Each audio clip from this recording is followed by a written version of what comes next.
Welcome to the Lindamood-Bell radio podcast, where we explore topics in learning and literacy. I'm Dave Hungerford for Lindamood-Bell, and today I'm talking with Nanci Bell, the CEO and co-founder of Lindamood-Bell. Nanci, welcome to Lindamood-Bell Radio.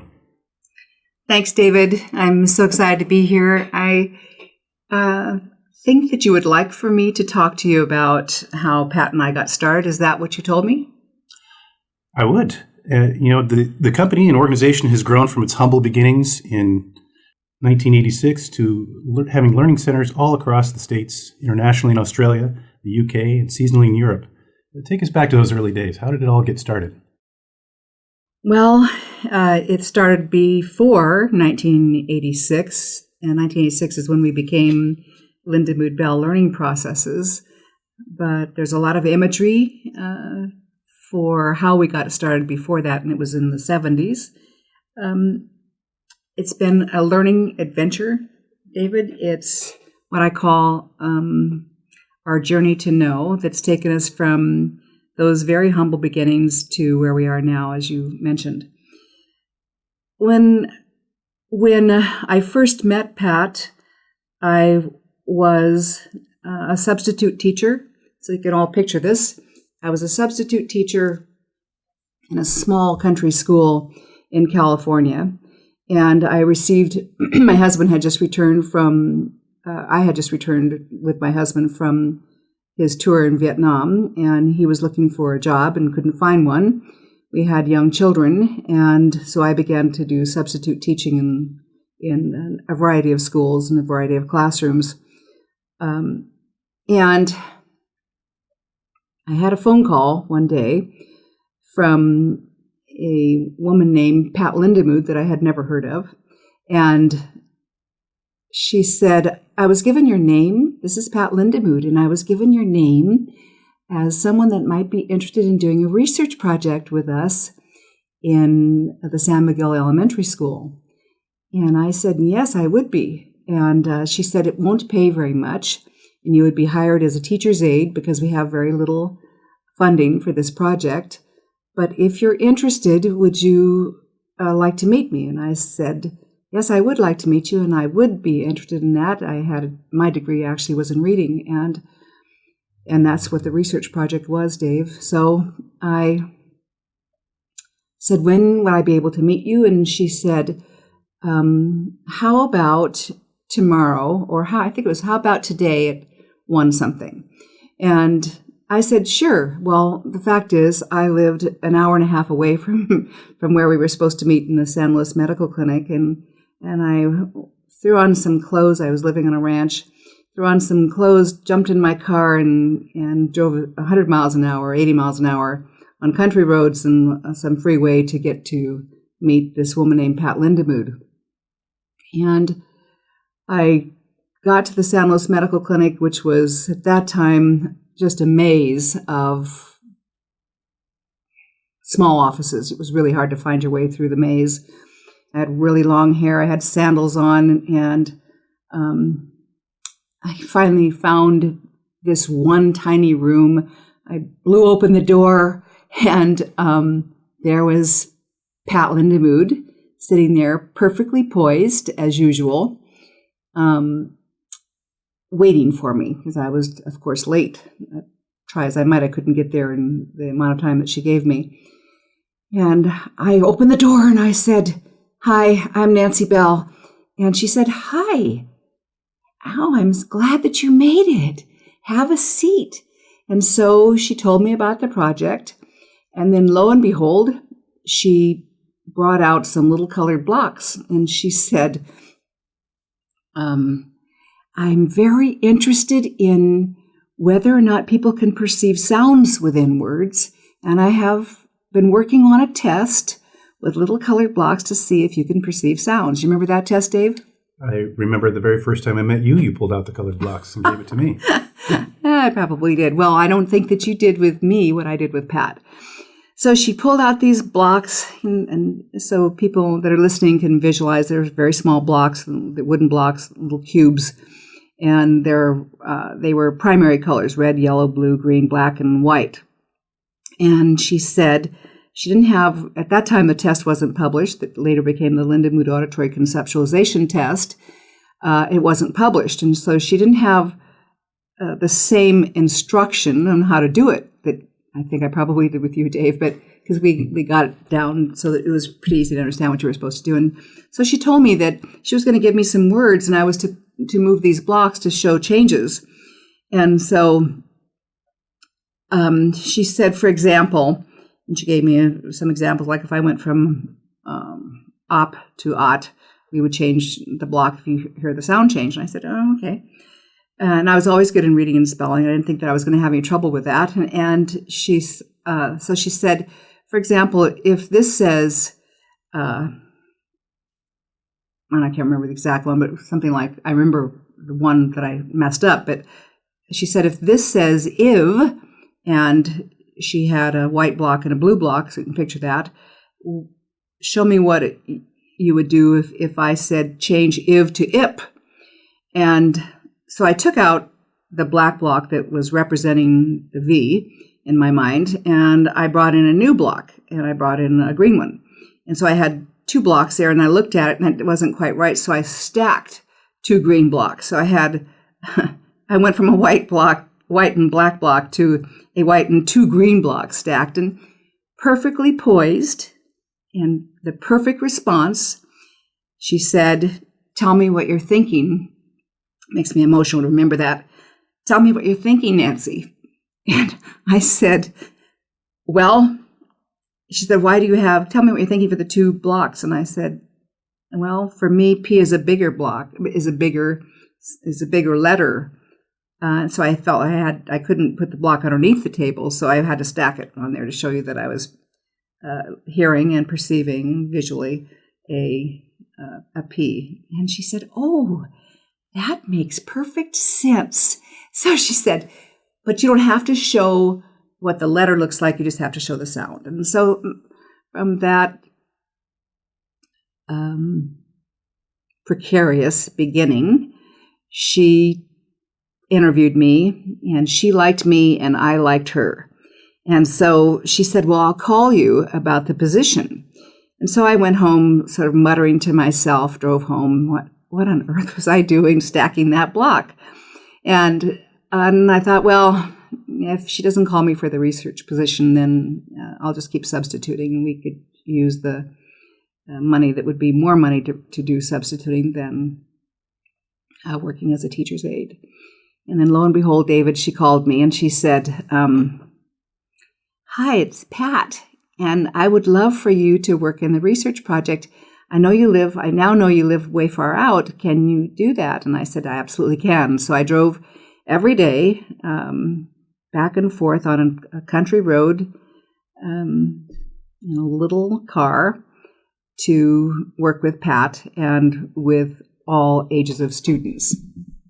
And we were doing a program that she had written called Auditory Discrimination in Depth, where we taught students to be able to perceive how sounds were feeling in their mouth to help support what they were hearing in terms of auditory perception, auditory conceptualization. And she was working as a speech pathologist at the time, right? She was a speech pathologist and working in the San Luis Medical Clinic, David, in a small office there. And so I believe that the research project this really takes me back. I believe that it went, I think, January through May. And I worked with one other person, and Pat and Charles would come in once a week and or more, sometimes more, and make sure that we were doing the right things with students. And it was in one of those times when we were working together, and she and I just really hit it off, just absolutely hit it off. And I was trying to help a fourth grade student be able to do the blocks, and then also to help that student be able to then apply that artic feedback to reading. And I was having him read cards, David, and he would miscall, and he would just guess over and over instead of going back and checking his mouth as we taught him to do. And so I covered the word, and I looked at him and said, when you say such and such, whatever the word was, what do you feel for the second sound? And I got him to perceive what he was doing with his response. And we then moved on. And I remember exactly, it's all imaged in my mind. When Pat looked at me and said, across the table, she said, "Nanci, tell me why you covered that word." And of course, I thought I'd done something wrong, and I said, well, if I didn't cover the word, he would just keep guessing, and I wanted him to go back and perceive what he was doing with his artic feedback that we'd been working so hard on. And she said, "Oh, that just makes perfect sense, because what you're doing is responding to his response." And so it was Pat Lindamood that came up with Respond to the Response many, many years ago that we do throughout all of our Lindamood-Bell learning centers throughout the world. And that's a thread that goes through all the instructional programs. Absolutely. You want me to keep going, tell you what happened after that? Yeah. More than just that humble beginning. We did really well in the research project. We were able to show that these students that had literally not made a lot of gains were making gains because we were developing their articulatory feedback and their what she then called auditory conceptualization. What was the reading instruction like at that time? Well, as it is now, it's a variety of things. It wasn't look-say at that time, and it really wasn't the era of whole language. It was just sort of a hodgepodge of everything, using the same textbooks and the same workbooks that I think that we're still using, sort of jumping around. It was instruction du jour, whatever was sort of the thing for the day. Have a student read things over and over again and hope they got it. Right.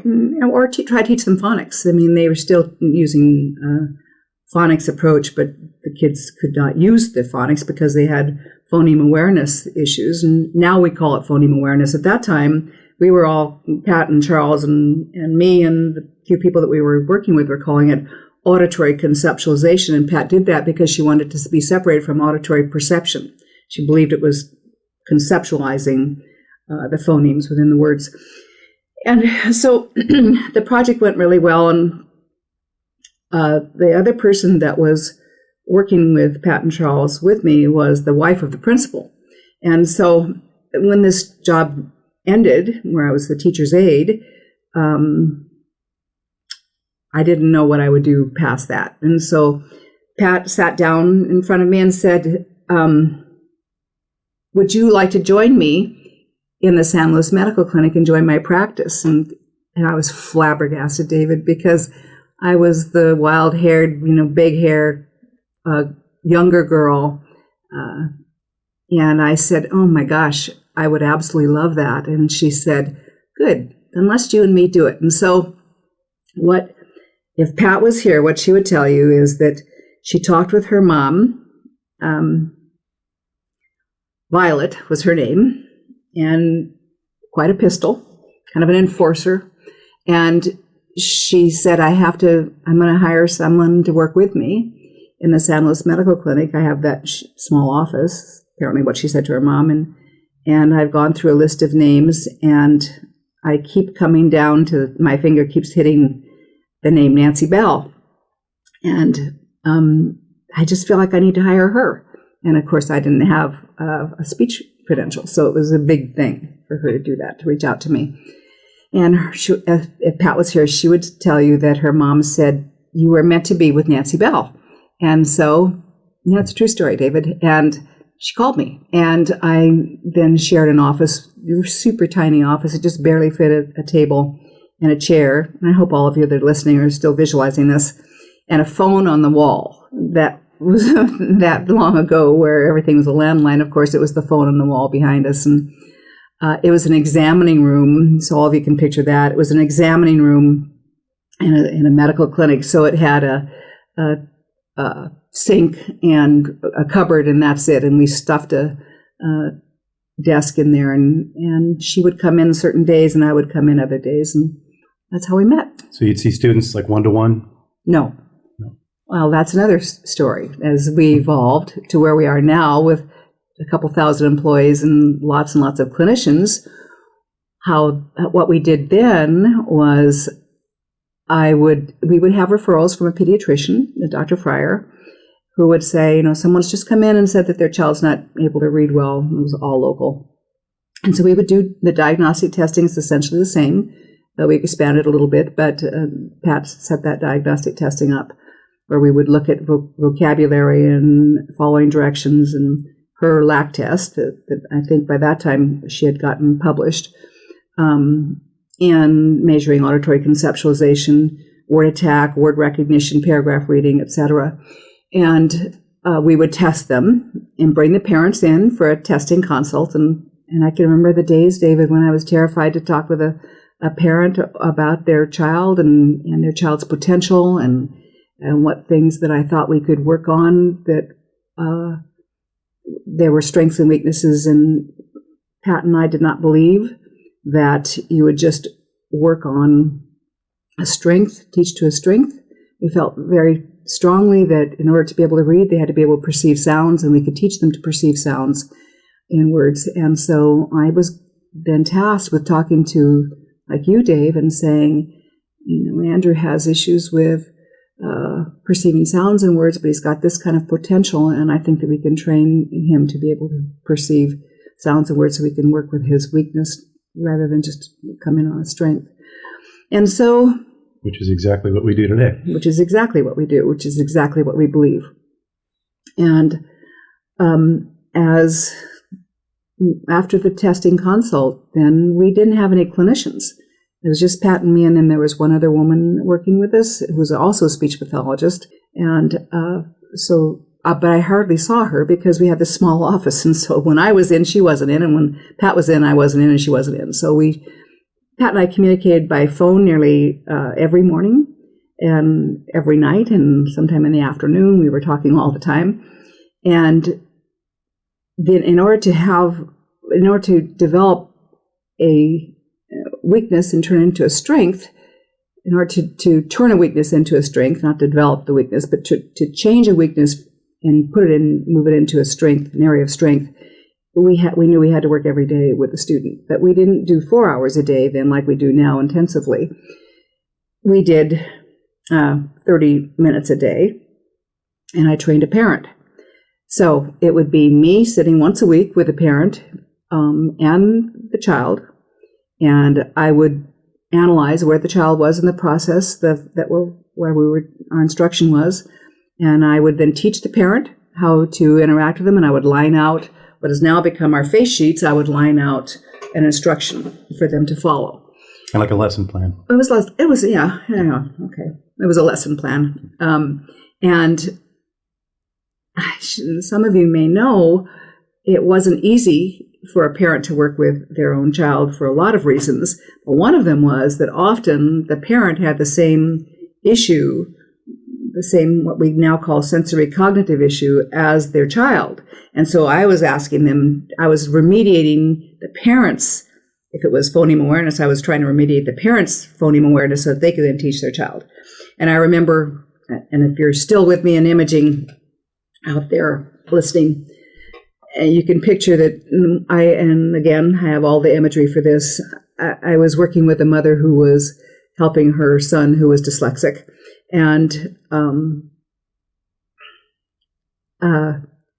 she looked at me and she was very animated and very smart. She said, "Nanci, I'm sweating all over. My face is red. I feel like I'm going to have a heart attack." And she started taking off I remember it was a red sweater. And I said, "Are you okay?" And she said, "No, I can't do this. I have this problem." And I said, "It's okay. I'll teach you how to do it." And so we got through it, and she taught her son to read. Well, interestingly enough, David, and that was years and years ago, I ran into her at a barbecue about 2 months ago, and she said, "Do you remember me?" And I said, "I absolutely do." And I gave her a big hug, and she said, "I will never forget the frustration I felt as I was trying to teach my own son how to do what you were doing with those damn blocks." She said, "Those damn blocks." And so that happened often enough that it became clear that we needed to hire some clinicians. And so we hired a couple of them. And those clinicians in those days took the place of a parent, and they went to the child's home. They drove to their home. They would come back with the child and show me how they were doing. I would reset that. And so it was from that little tiny office that we began to realize that we needed to have clinicians that worked with the students in order to follow those lesson plans. And was it easy to find staff that were able to do that? I would imagine if you, like the parent, if you had difficulties yourself, it would be difficult to Mostly it was others. family. Yeah. It was my nieces and it was Pat's nephew. That's how we started with it, because we didn't have any marketing department. We didn't have anything that we didn't hire. We didn't know how to do anything. We had no HR department. There was nothing. It was just the three of us. From there, want me to tell you just a little bit more what happened? Because it goes from there. It expanded a little bit. That's exactly right. So Pat said that she and Charles were going to start something called Lindamood Language and Literacy. And would I essentially direct it with her? Would I go with her? And I said, absolutely. So they hired me and a couple of other people, and we leased a building. And then we began to do more work locally with clinicians. And we did find clinicians that were they were college students, et cetera. And I trained a lot of students and saw a lot of students with their clinician, their person that was going to be following that. And this was in San Luis Obispo. This was all in San Luis Obispo. Headquartered. So we were still relatively small, working just locally. So that happened for a couple of years. And then one day I had a phone call we were seeing students max an hour a day, and they would come to the Learning Center. And we weren't driving to them anymore. Then I got a phone call from a mother in Georgia. And she said, Nancy, I have a son, and I'm going to change his name, and his name is Jake. And he's been held back twice in school, 2 years. And she said, he can't read. Can you help my son? And I said, where are you? And she said, I was used to working with students in San Luis Obispo, California. And she said, well, I live a long ways away, but I would do anything to help my son. And I could get him there for maybe a month. And I said, well, are you going to move here with your boy? And she said, no, oh my, no. She said, I have a job. And I said, well, let me call you back. Because what I was thinking, David, was how in a month, if this boy was reading at a first grade or second grade level, I said to her, what reading level do you think he has? She said, I think it maybe reads at a first grade level. Now, what I was thinking to myself was, how could I in a month change this boy's life? 30 minutes a day or an hour a day. And so I said to her, not having done any diagnostic testing, I said, does Jake talk? She said, oh my, yes. She said, he talks all the time. She said, that's not the problem. I said, is he a behavior? Does he have trouble in school with behavior? Because I didn't know what I was dealing with at all in terms of trying to help him. And she said, oh no. She said, Jake's a good boy. He's a really good boy. He can't read. That's the problem. So I talked with Pat and I told her the story, and she said, and this is all true. She looked me in the eye and she said, let's do more than an hour a day. And I said, okay, I'll try that. I said, what should we try? And she said, I don't know, 2 or 3 hours. And so we landed on, we would try 4 hours a day, 5 days a week, and see if we could make any progress. And I said, okay, let's see if we can. And we had never seen students intensively like that. So we had to change everything in terms of getting through a sequence of steps, getting through the lesson plan, seeing them more often during the week. Couldn't be once a week because they were going to move quickly, we hoped. And so she brought, Jake's mother brought him out and dropped him off with these strangers and dropped him off, and we found a place for him to stay. The same family that had worked with us in the San Luis Medical Clinic took him in. They'd never seen him. They took him in, and he stayed with that family for 4 weeks. And we made 2 years' progress in his reading in 4 weeks. And that's how we started recognizing, David, that we could do intensive intervention. Oh, birth of that. Yep, that was the birth of it. If she hadn't called, I don't know that we would have known. We wouldn't have taken a chance. It's kind of funny how things just kind of out of happenstance change the whole structure of how we provide instruction. And I heard a little bit from Jake left, and of course we retested, and he was nowhere near done. I mean, even if you gain 2 to 3 years, and he was, I think, in 4th grade, he still wasn't going to be reading fluently on the page.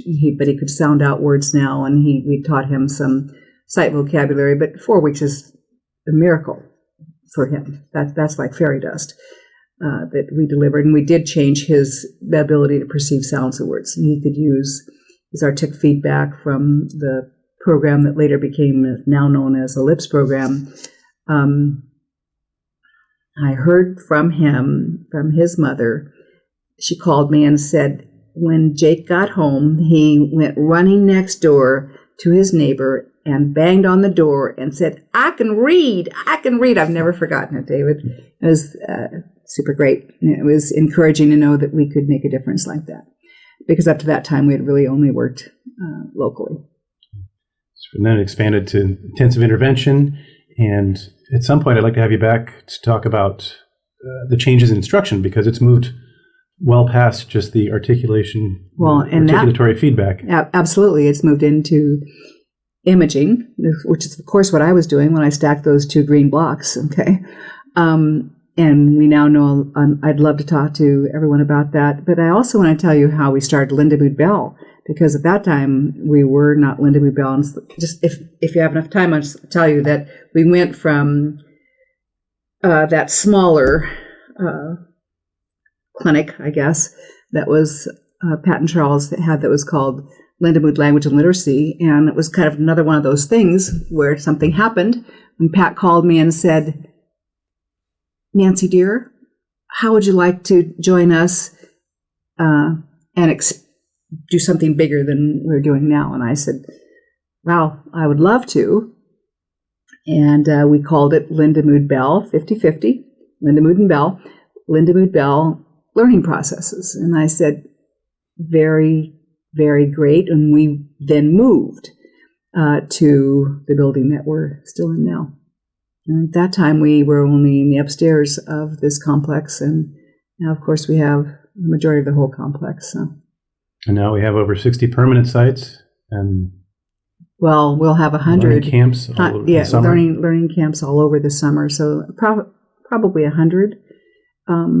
And as I look back on those days, David, I have to say that it was maybe meant to be. Yeah.